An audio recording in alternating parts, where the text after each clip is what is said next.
Hope everybody's well. Now we're going to sit down for another half hour, all right, and talk about some things.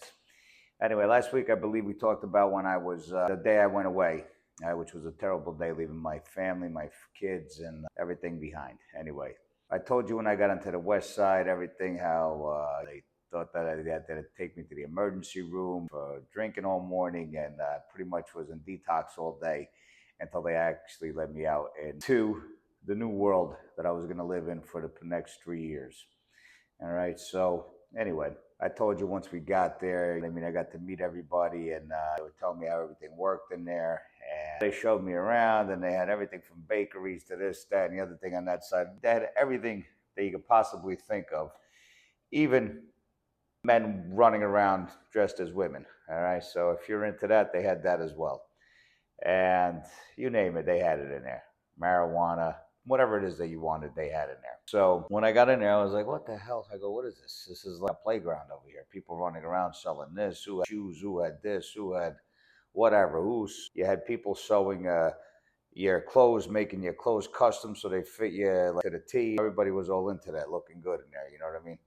So most of the people anyway, like all the mob guys and most of the guys, they were into that. They had all their tailored fit clothes where they used to go to visits and everything. When people come in for visits, they would go out, they would look good. So anyway, got to know all the people that you needed to know, you know what I mean? And people in the kitchen that you needed to know to get your fruits and vegetables so that you could cook outside the kitchen as well. A lot of people never went to the kitchen. They would just get everything from the people bringing the food out for them. So then they would prepare it their way, you know what I mean, and cook it their way. And that's how we did it in there. A lot of people did it like that. I would go to the chow hall sometimes when things, for chicken day and burgers and stuff like that.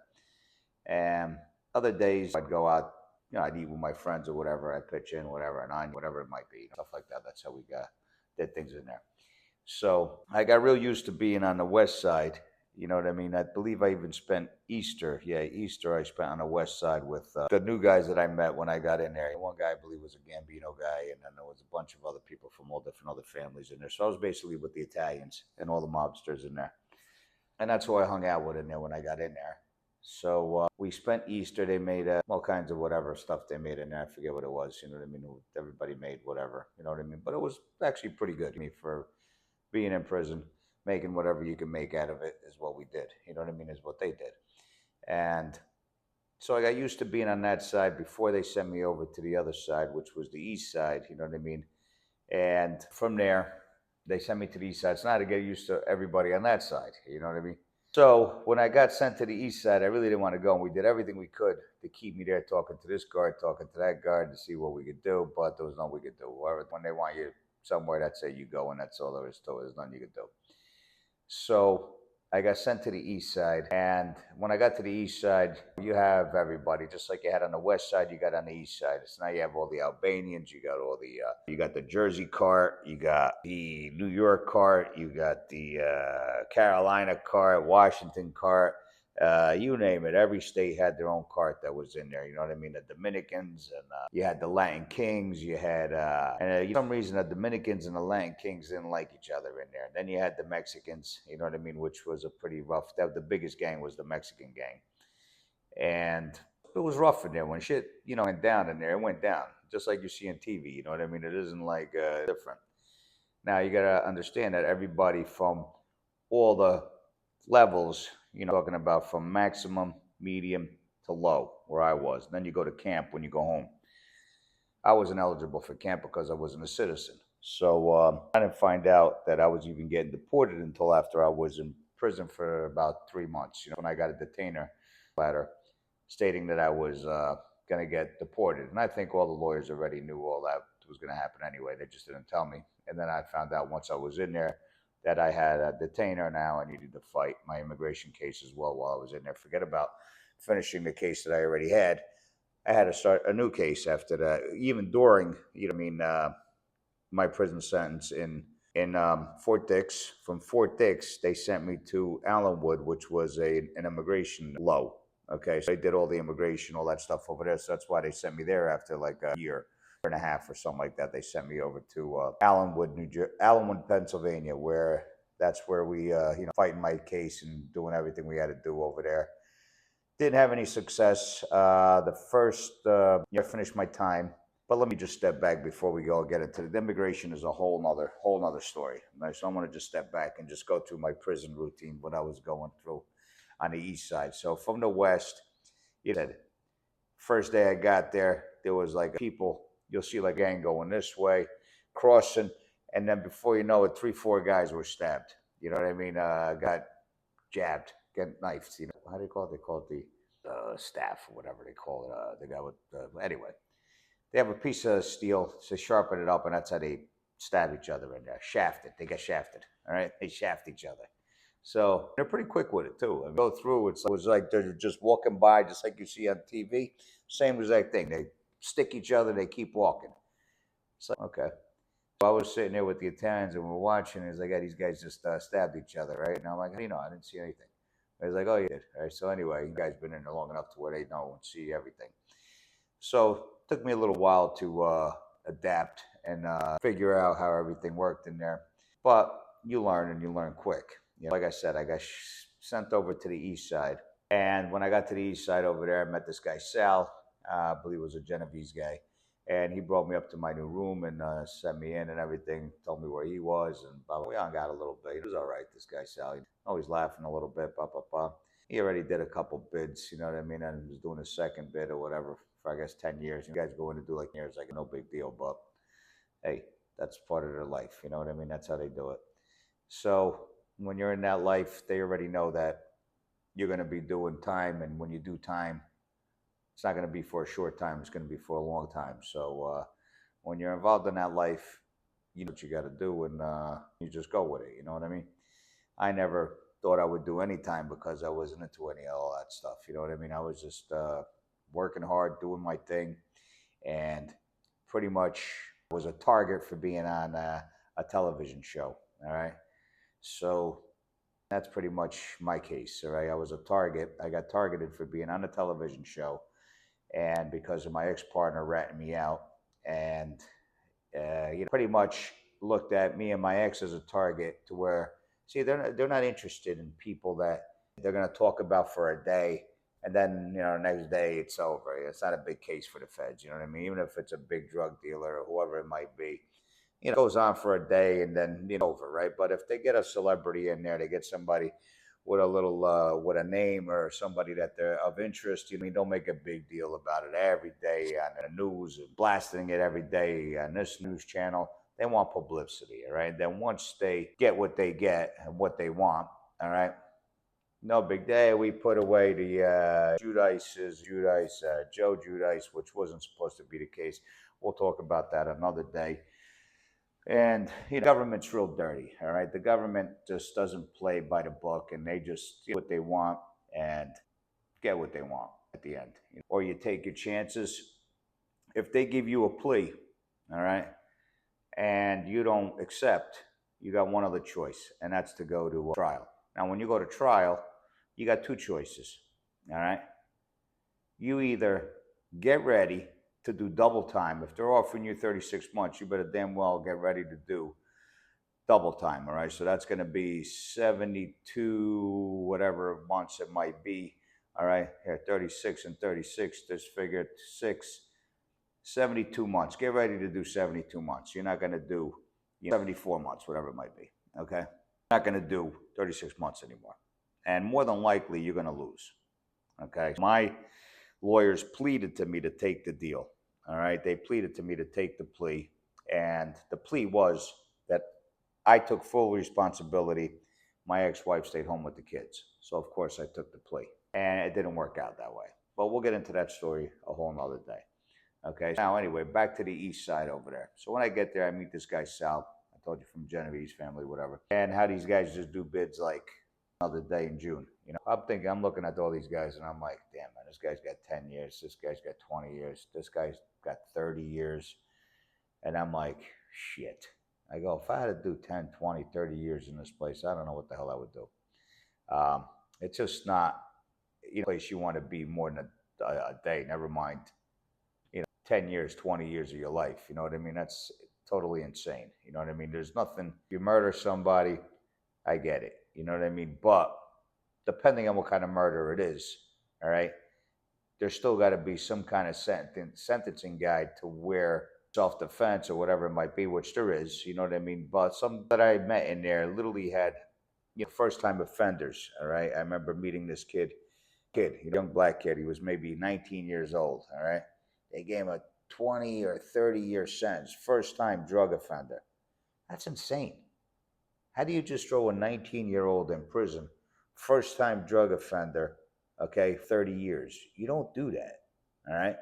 You got to give them like a chance, at least the first time, a couple years, let them understand how it is to be in prison. And comes out, does it again. All right, well, now you got to go in for another 3 years. But 3-time, 4-time, whatever chance in life. You know what I mean? You don't just throw a person's life away the first time he makes a mistake, puts him away for 30 years. Now you got a 19-year-old kid going away for 30 years, okay? This guy's going to be almost 50 years old when he gets out of prison.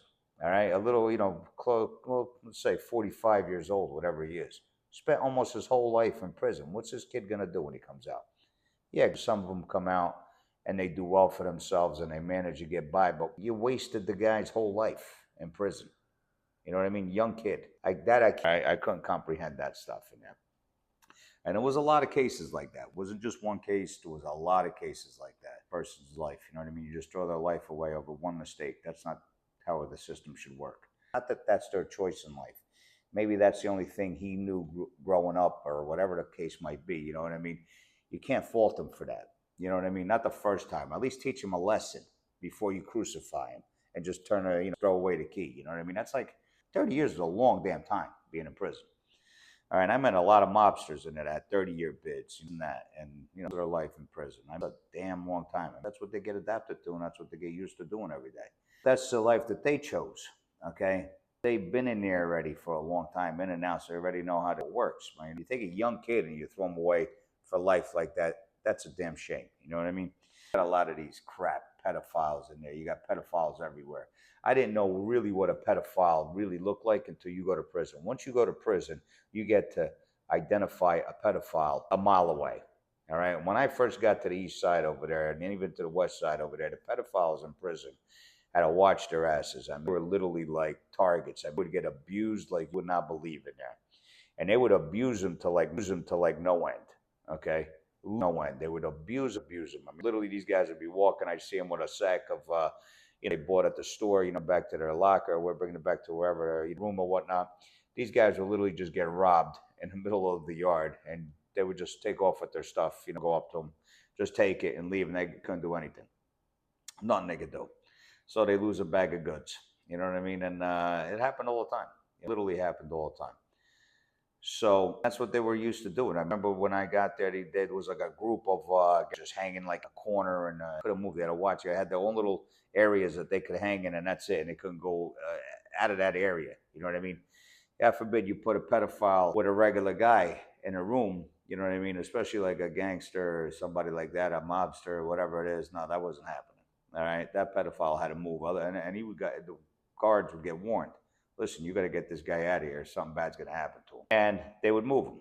All right. Same thing in all the other prisons I was in. You would do transit, whether I was in New York or wherever it was, prisons. And I'll tell you each prison as I go along, through a lot of prisons. You don't even know. And for my crime, I mean, was ridiculous. All right. I literally got a bad rap.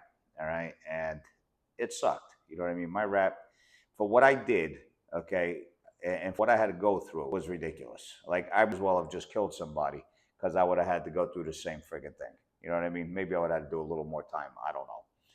But the places that I had to go through and be in and the people I had to be with, okay, were ridiculous. I mean, the worst of the worst. All right? It doesn't matter. It was a low because you got to remember, everybody comes from the top all the way down to the low. And you got the crap of the crap in there. All right, believe me when I tell you, from murderers, pedophiles, whatever, bank robbers. I mean, you have them all in there. All right, connivers, BSers in the world. I mean, they're way out of you don't even know. No bullshit anybody. I mean, the biggest bullshitters you ever met are in prison. All right, biggest thieves you ever met in prison. It's crazy, but they're all in there, and you get to know everybody, and everybody knows who the mess with and not to mess with in there. You know what I mean? They know who they could get over on and who they can't get over on. So I mean, really get messed with too much in there. But I did have a few, close alterations with a lot of people in there. I never really got into a real physical fight in there, but came real close a few times, but more than a few times.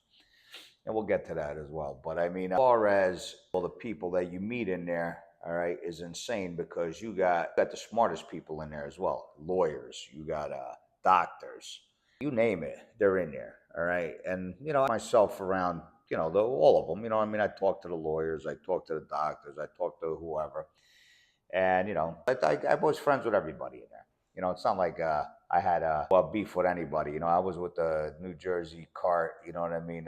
Carolina, everybody. I was pretty much with everybody. I didn't have, really have enemies in there, you know what I mean? But like I said, there was a few alterations in there. Or, you have an ass. You're always going to run into a jackass somewhere.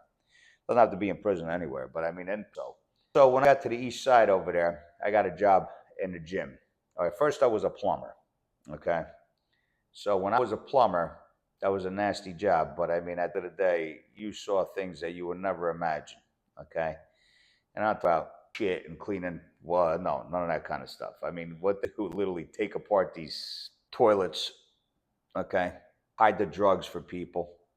Whenever they needed them, they would get them for them in the morning so that the plumbers would get paid, you know what I mean, or whatever. It was all like a big, you know what I mean? Just take a bag out and like, whether it was cigarettes or whether it was drugs, marijuana, whatever the hell it might be, they had it hidden in these toilets or behind the walls. And it was insane. Like even the, you know what I mean, the stalls, the whole stall, there was a way of taking the whole stall out, you know what I mean? And they would hang like everything so it would ferment in these walls because these walls were like wide walls. You know what I mean? So they would just make hooks in there and hang them and let it ferment for like a week. A week later, to take the toilet out so they could get their bag of fermentation and go make their, they just say, I call it grappa, but they call it moonshine. Right? Let's just say moonshine.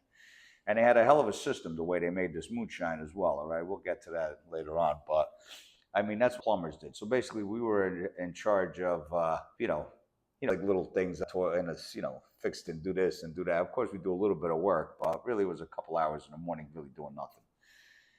And I would just watch all this stuff and be like, wow, and you can't, you're not gonna say nothing. I mean, who cares, all right? So you just watch them and watch their thing, and then make money, and the drug dealers pretty much ran all this stuff, and obviously all the drugs and everything, the cigarettes and all that stuff through the guards. All right, so they bring it all in. There's no other way to bring it in. So the guards pretty much make money, and they make a lot of money. You know what I mean? But it's something that they'll always go on in prison and never stop. So I mean, it's on for years and years. But what are you gonna do? It's not like they get paid a whole lot of money either, the guards. So they make extra and they bring in things. And but you got to watch. Not all do that. But the guards that do it make a lot of money and they do well. So that's how they used to get the drugs in. Sometimes they had drones coming over and dropping them, you know what I mean, in the yard. But they would catch those things. The drones, what they would catch, you know what I mean, because they would detect those coming in. You're also on an army base in Fort Dix. So this was all going on the east side over there, So when I got the job as a plumber, and then after the plumbing job, I got a job in the gym, and then that's where I worked for the remainder of the time, fixing equipment and taking care of maintenance, and kind of stuff like that. And I even had my own piano in there, like an old ass piano in the back over there, you know what I mean? If I put this piano in here and just learn how to play a little bit on my own, I'm like, no, go ahead. Piano in there. And I learned how to, play a little bit, would take some lessons, next to over there where you could take, lessons. There was a guy, that was teaching how to play the piano. The instructor was a gay guy, you know what I mean? And one day, you know what I mean, he's over there, he's putting his arm around me, he's trying to teach me, you know what I mean? I'm like, all right, buddy, I get it, but let's just learn how to play the piano. I'm not into learning, I'm not a man, you know what I mean? What we got to do here, everybody just start laughing. So, but he was a good piano guy, you know what I mean? He taught you how to play, you know what I mean? So he taught me the basic notes and keys and stuff like that. And I learned how to play a lot of different things in there, like Frank Sinatra, this, that, and the other thing. I forgot now, and I had a piano in my house. I just never really messed with it until I got to prison. So there I learned how to play the piano a little bit while I was in the gym and did all kinds of things, worked out every day and pretty much took care of all the gym equipment when it broke, you know what I mean, would fix this, put together new gym equipment, whether it was, whatever, you know what I mean, whether it was a treadmill or a new treadmill coming in or whatever it might be, I would put it together and put it out there. I was very friendly with the guards and stuff in there as well, you know what I mean? The guards were real cool, so I was friends with them. And there was one guy that was in charge of the weights, you know what I mean? I was in the maintenance room, I did all the stuff and maintained everything, and, also, while doing nothing as well. But it was, and that's pretty much spent most of my time was in the gym. I was in the gym, and I went in there at 215 pounds, and before you know it, I'm 165 pounds. You know what I mean? I literally looked like an Ethiopian, but I thought I looked good. 105 pounds, I don't look good. Okay, so basically, what I did in there, I was maintaining the gym equipment, and then I would work out, and I had, different. I worked out where you had the Jersey card. I would work out with. I had the Connecticut over there. I think the guy's name was Sanchez. Sanchez. I think it was his first name, and I would like to remember the name, but it was Sanchez. If up Sanchez and Fort Dix, probably 100 of them will pop up. But this guy was a good guy. And in my room, this guy taught me how to fold all my clothes real good. I mean, it was like a neat freak. You know what I mean? Like, I remember I would go out to visits. I would wear these old boots. He'd yell at me and give me his new boots to wear to go out to visit. You know what I mean? Yeah, listen. Wear the new boots over here. That's embarrassing wearing those boots to go out to the visit. You know what I mean? Visit the family and stuff. Because I had a lot of visitors come every weekend. My kids, all my family, everybody would come every week. Everybody came every week over there, and, especially in Fort Dix because it was close. And so every week and throughout the week too, I had visitors come in all the time. Even my time, bless her, when she was still alive, would come in and see me all the time. My uncles, my brother. I remember my brother didn't want to let him in with these sandals or whatever he had, right? So he had to go back in a truck and come in with these big rubber boots they use for masonry, they use for masonry. So he had to wear these rubber boots in there. I was like, what the hell is this? He goes, they won't let me in with my sandals. So I had to come in with these boots, the only other thing I had.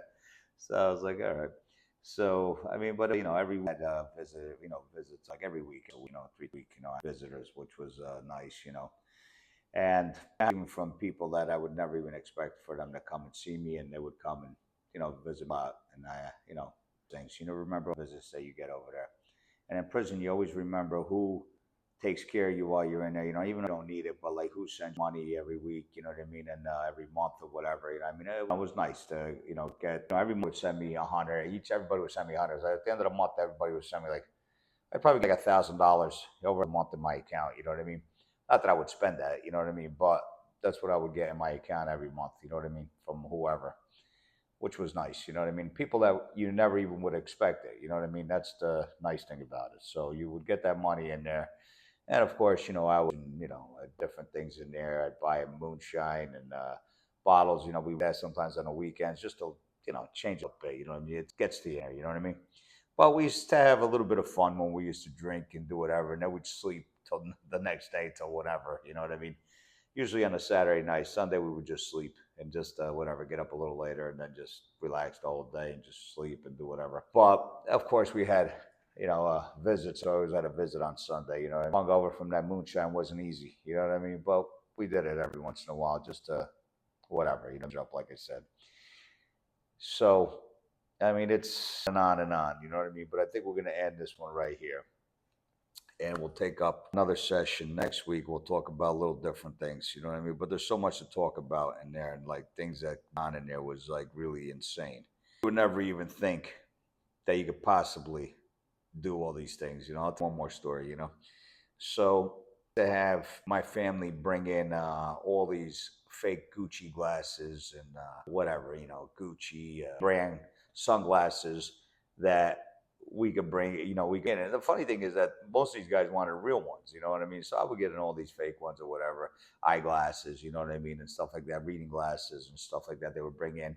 And the one guard would let it go through, you know what I mean? And he'd be like, oh, okay, Joe. I see. All right, all right. Well, you got a new pair of Gucci glasses, huh? And I'm like, no, in my pocket. All right, Joe, go ahead. Just go. The guy would let me go through. But the one time he warned me, he was like, listen, you're bringing a lot of glasses here, right? So just cut it out a little, watch Phil, you know what I mean? So I had to respect that, and I stopped bringing them in. I was like, oh, don't bring in any more sunglasses. I don't want to get in trouble over here. So like, all right, well, no, you know what I mean? So, but I would bring in a lot of sunglasses, and I give them to like people in there that just had a lot of time going and stuff like that, And tell you, we'll get into these other stories later on. But there's so many stories. Just the time in prison alone. There's going to be so many damn stories. But, you know, we'll get into the other ones, you know, about this and that. It's a lot to talk about. But anyway, see you next week, all right? Hope you enjoyed the little session. And don't forget to comb your hair, right? I think it's about that time for me. My hair get messed up while I was sitting here. Anyway, have a good one. I'll talk to you next week.